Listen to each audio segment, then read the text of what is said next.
Shivanshu recording studio बानावर बिशुनगंज।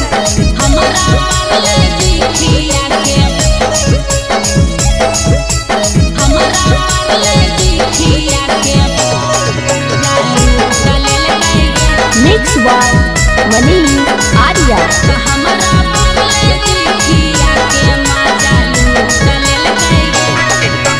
पीला colour के छौड़ा एगो सूट दिलकै गे, पीला कलर के छौड़ा एगो सूट दिलकै गे, त हमरा परले जिखिया के मजा लूट लेलकै गे, त हमरा परले जिखिया के मजा लूट लेलकै गे।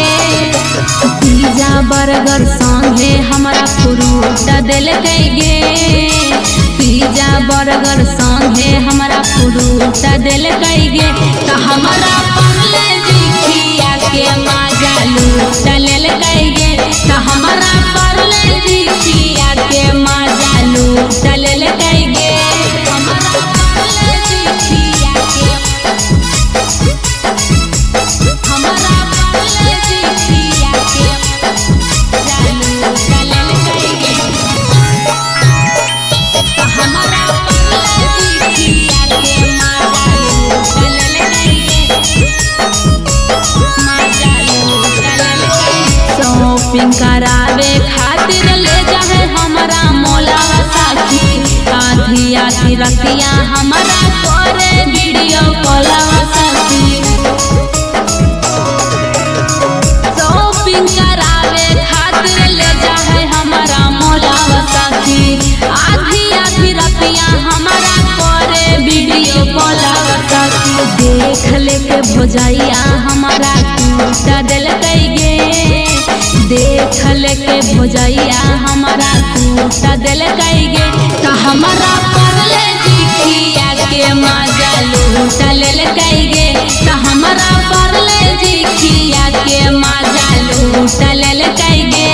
हमरा परले जिखिया के